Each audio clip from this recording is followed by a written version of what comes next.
J'ai recommencé le journaling de manière régulière en 2022. J'avais pris l'habitude, avant, quand je me levais, et que j'avais le moral dans les chaussettes, à directement m'occuper l'esprit, soit en scrollant directement sur mon téléphone, réseau, en regardant des vidéos, ou alors je me mettais directement au travail. Et ça marchait, parce que forcément toutes ces pensées qui m'obsédaient disparaissaient puisque j'avais mon attention dirigée sur autre chose. Pour autant, c'est comme avec tout et comme toujours, si on arrive à fuir quelques heures une pensée, un problème, tant qu'on ne règle pas le problème à la source, le problème il est toujours bien présent. Et surtout, ça reviendra sans cesse. Je le chasse, ça revient, je le chasse, ça revient. T'as compris la mécanique. Et même si je sais que ça peut paraître exagéré de dire que ça a changé ma vie, bah c'est le cas.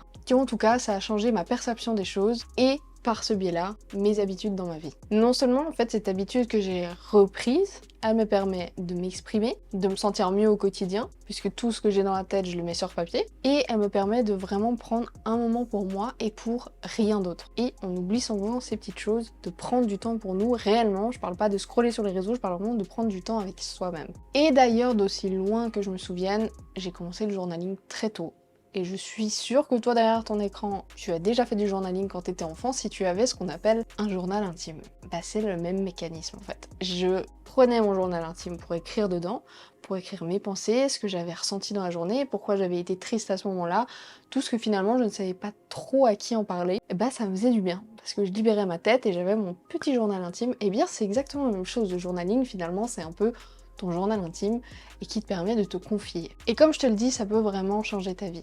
Et je sors pas ça de mon chapeau. Déjà, je l'ai expérimenté moi-même, mais il y a également eu des études qui ont montré les bienfaits de l'écriture au quotidien. Dont une personne qui est très connue pour ce qu'on appelle le journaling finalement. James Pennebaker. James Pennebaker, c'est un psychologue et un ancien professeur dans une université du Texas. Et justement, il nous raconte sa découverte du journaling.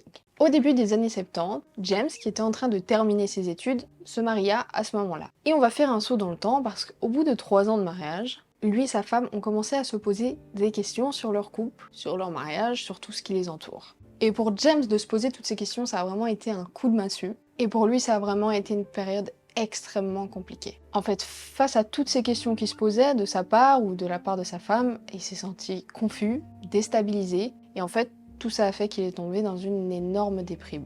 Et le problème, c'est que sa déprime, elle l'a poussé à boire, à fumer et à perdre l'appétit. Et toutes ces choses accumulées ont fait qu'il s'est enfoncé de plus en plus et surtout qu'il s'est isolé de plus en plus, qu'il parlait à personne. Sauf qu'un matin, après environ 1 mois, que sa grosse déprime a commencé, James s'est levé, comme à son habitude. Par contre, ce jour-là, il a décidé de s'installer devant sa machine à écrire. Et pendant un très long moment, qui ont paru de très longues minutes, il est resté assis, juste là, à fixer sa machine à écrire sans rien faire. Et au bout d'un moment, il décide de poser ses mains sur le clavier et de commencer à écrire. Sans réfléchir, librement et en toute sincérité, sans filtre. Il a commencé à parler de son mariage, puisque forcément c'est l'un des gros sujets qui l'a amené à sa déprime, mais il a aussi parlé de ses parents, des choses dans son passé, de sa sexualité, de sa carrière, et même de la mort. Et en fait, ce qui se passait, c'est qu'à mesure qu'il écrivait, qu'il mettait tout ce qu'il avait à dire sur le papier, il a commencé à se sentir beaucoup plus libre,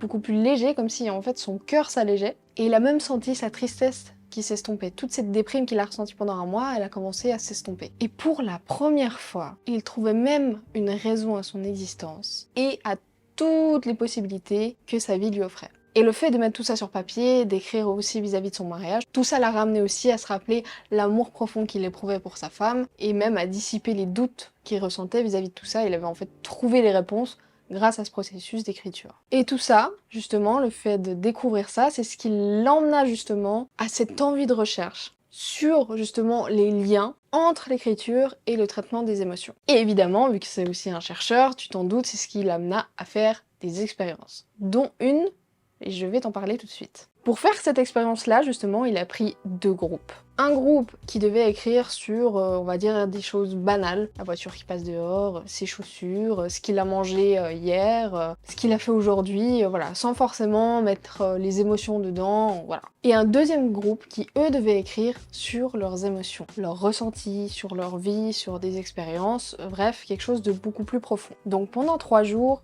chaque groupe à continuer l'expérience comme ça avait été demandé. Et au bout de ces 3 jours, James Pennebaker, il a déjà pu constater quelque chose. En seulement 3 jours d'écriture pour les personnes qui écrivaient sur leurs émotions, leurs ressentis, leur expérience de vie, etc. Et bien ce groupe-là avait déjà observé une nette amélioration de leur santé physique et de leur bien-être mental. Ils se sentaient tous globalement plus heureux, moins déprimés et moins anxieux. A contrario de l'autre groupe où il n'y avait pas eu de changement. Et là où c'est intéressant, c'est que dans les mois qui ont suivi, l'expérience a continué et toujours pour le groupe qui avait écrit sur les émotions, leurs ressentis, eh bien ce groupe-là ont vu leur tension artérielle baisser, leur système immunitaire s'améliorer, donc il fonctionnait mieux, et globalement, ils consultaient beaucoup moins le médecin qu'avant. Alors comme tout à chaque fois, ça veut pas dire que c'est magique. Par contre, les bienfaits de l'écriture quotidienne vis-à-vis de nos émotions, de nos ressentis sont bien réels. Eh bien je voulais te donner 3 clés qui ont personnellement transformé mon expérience du journaling.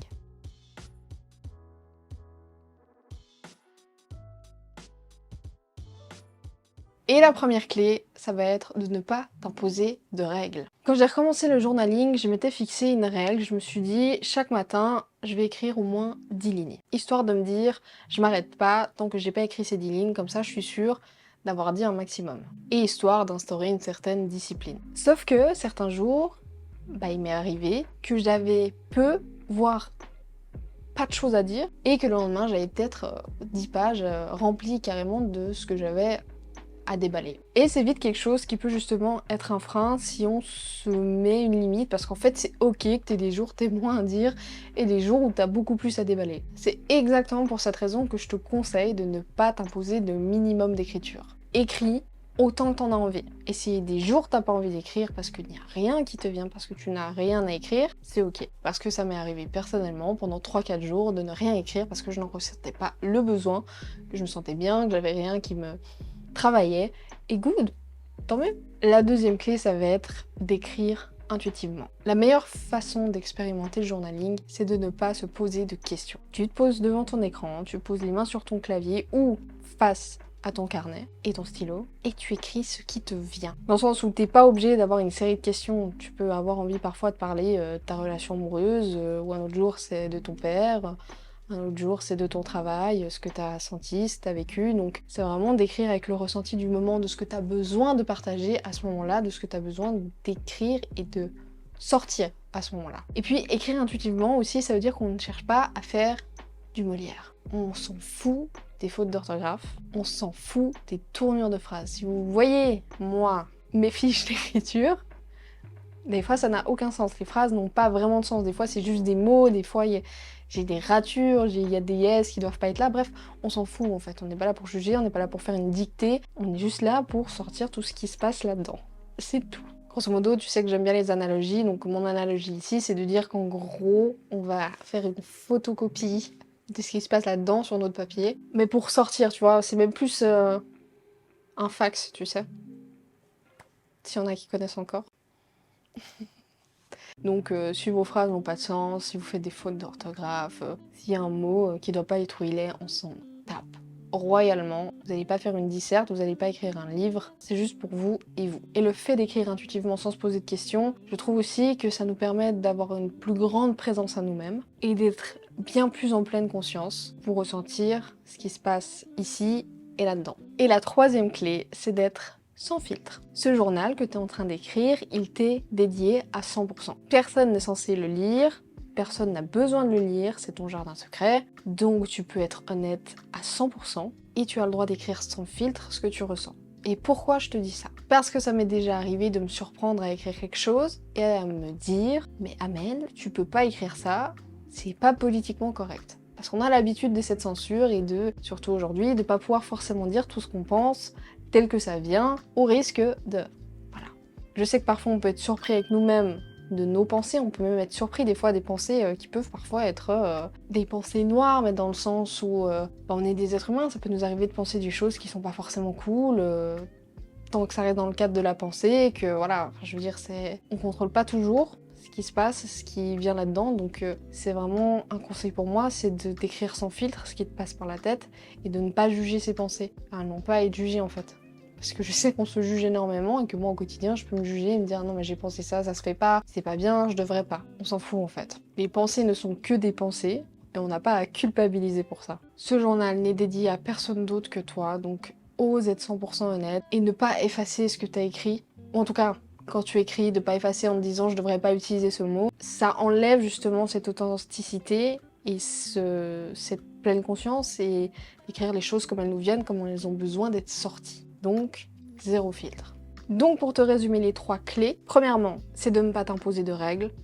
Deuxièmement, écrire de façon intuitive. Et troisièmement, écrire sans filtre. Je tiens aussi à préciser qu'il n'y a pas de règles dans le format d'écriture, dans le format dans lequel tu vas écrire. Ça peut être sur ordinateur, ça peut être dans un cahier, ça peut même être en audio. Typiquement aujourd'hui, moi j'ai tout sur mon Notion. J'ai créé un template qui me correspond totalement, qui me permet d'écrire intuitivement et de prendre d'autres notes sur mes émotions, sur les choses comme ça. De suivre mes 3 essentiels de la journée. Bref, donc moi je mets tout sur ordinateur parce que simplement vu que je voyage et que je n'ai qu'un sac à dos, c'est beaucoup plus simple pour moi d'avoir tout dans un ordinateur plutôt que d'avoir plein de cahiers. Donc cahier, ordinateur, audio. Audio on n'en parle pas beaucoup mais c'est aussi un très bon moyen de faire du journaling finalement, à l'oral. C'est comme si tu allais te confier à quelqu'un et tant qu'en fait tout ce que tu as dans ta tête, dans ton cœur sort et que ça te fait du bien, on s'en fout de la manière dans laquelle, si tu veux écrire sur de la pierre, du papyrus, tu fais ce que tu veux, bref. Et évidemment, tu fais ce que tu veux après. Si tu veux brûler ton cahier, effacer tout ce que tu as écrit, effacer les audios que tu auras enregistrés, tu peux. T'as pas d'obligation de le garder. Si tu veux même être sûr que personne ne pourra jamais le lire et que toi c'est juste un moyen de... tu vas sortir tout ce que t'as. Moi, je t'invite quand même à le garder.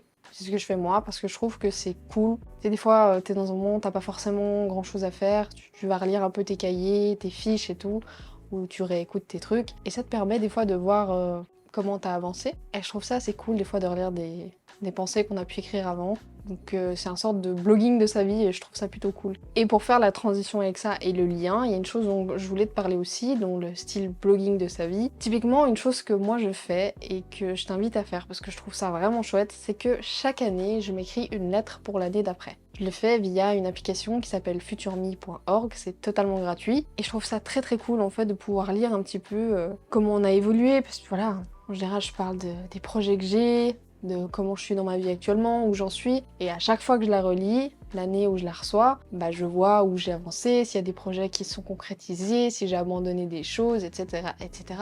Et je trouve ça trop cool. Donc c'est une habitude que j'ai pris depuis 3 ans maintenant.